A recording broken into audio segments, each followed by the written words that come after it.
Hey, what's up, you guys? Great to have you back on the show. I'm Sean David. Let's talk some old school basketball.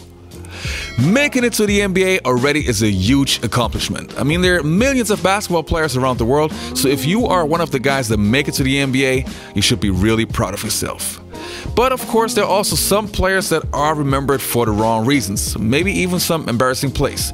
So in this video, we're going to take a look at NBA players that are mainly remembered for being embarrassed by somebody else. But before we start with this video, if you like this video, don't forget to hit that subscribe button, and I would say, let's get right into today's episode.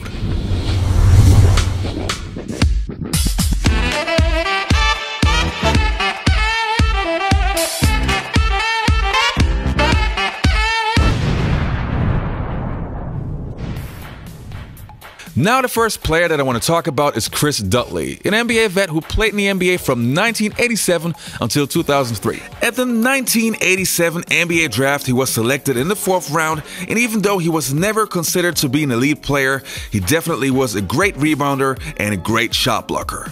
But even before a certain incident happened that we will talk about soon, it seemed that many people made fun of Chris, and it started with his free throws. Dudley saw the opening. Oh, he's crunched by Anthony Mason. And this sets up some drama. Chris Dudley to the foul line, where he has had more than his share of problems. Chris Dudley this season, 50%, which actually is excellent shooting. Career 44%. Last year 46%. Watch the form here. Hey, Chris Dudley has been great for all these guys that profess to be instructors of shooting. They keep applying for the job, the next opening, to work with Chris Dudley, the Nets organization. He's had more guys go through and work with him in his career. There were many seasons where Chris Dudley averaged over 9 rebounds a game in less than 25 minutes. So just imagine he would have received like 35 minutes. Then Dudley might have averaged like 13 rebounds a game. So incredible numbers. Still, if we hear that name, Chris Dudley, we think of a single play that happened when he played for the New York Knicks and they were facing the Los Angeles Lakers. He stabilized it at times. Here's Shaq. Against Dudley. Nice!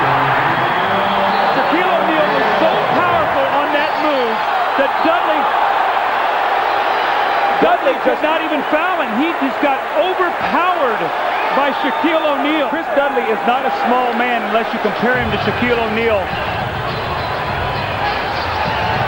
He's 6'11" and 260. Oh, see, he was upset. He thought Shaq pushed him after the play and knocked him down, and then he picks up the ball and throws it at Shaq. Now the next player that I want to talk about is Elton Lister. If you younger folks have never heard about him, don't worry, I got you covered. But you older folks, I think the Lister Blister should ring a bell. Elton Lister played in the NBA for 17 years and had his best times with the Golden State Warriors, but earlier he played for the Milwaukee Bucks and the Seattle Supersonics. And exactly those Supersonics, or even better, Shawn Kemp, is the reason why Elton is always remembered for one thing. Now let's go back to April 23rd of 1992, Game 1 of the first round match between the Golden State Warriors and the Seattle Supersonics. Shawn Kemp was dominating the Warriors' big man and was having his way throughout the entire first game. But in Game 2, Elton Lister got the job to stop Shawn Kemp, and he did a very good job. He was very physical with Shawn Kemp, which even led to a fight between the two of them. While Shawn Kemp wanted to dunk, Elton Lister pushed him, which turned out to be a flagrant foul after all. Shawn Kemp obviously would not forget this incident, and in Game 4, it was time for revenge. Slapped away from behind, Ricky goes back to get it, fires it cross court, Kemp's got it right up into the alley, power slam, tomahawk jam, yeah baby, into Lister's face, and the Sonics take the lead, 48-47. Now Kemp going to the hoop, wow, now that is attacking the basket, that's just what I'm talking about with Shawn Kemp. And the next player that I'm going to talk about is Ricky Davis. And this is a very unfortunate one. Because if we're talking about Ricky Davis, we're actually talking about one of the most talented and offensive skilled players of the early 2000s. When Davis entered the NBA at the young age of 19, it took him a few years to really arrive in the NBA.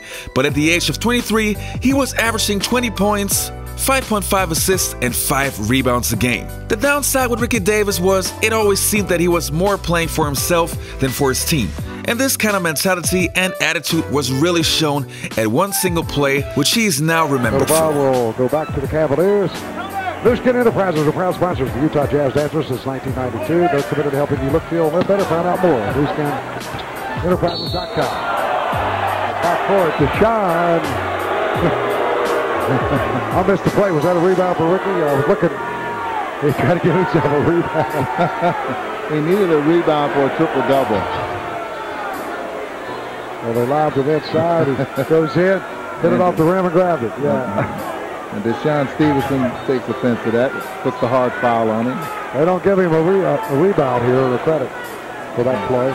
Well, that's a selfish thing to do. If he knew that he needed that rebound. He had to know it. Yep.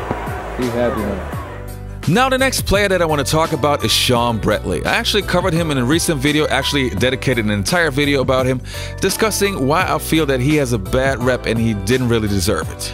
Now the public reception is, if we're mentioning the name Shawn Bradley, we think of this tall guy who really couldn't move, really couldn't play, and got dunked on by every NBA player possible. The unfortunate thing is that Shawn Bradley, before his injuries, was actually a decent player and is also one of the best shot blockers in NBA history. Still, for whatever reason, we just remembered how he got posterized by everybody. Here comes McCready. Oh, he just sucked the gravity right out of the building.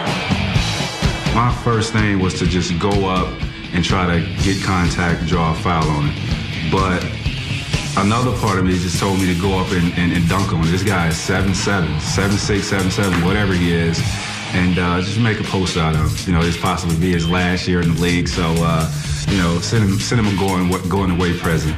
Yeah, I mean, he retired maybe because of it, right? He said, enough.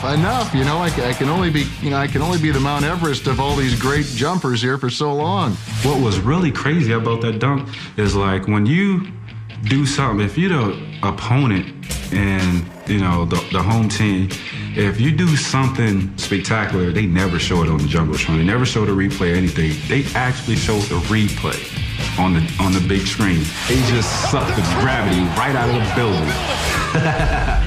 And the next guy that I want to talk about is Frank Bukowski. If you watched the NBA Finals in 1996 between the Seattle Supersonics and the Chicago Bulls, obviously that name should definitely ring a bell.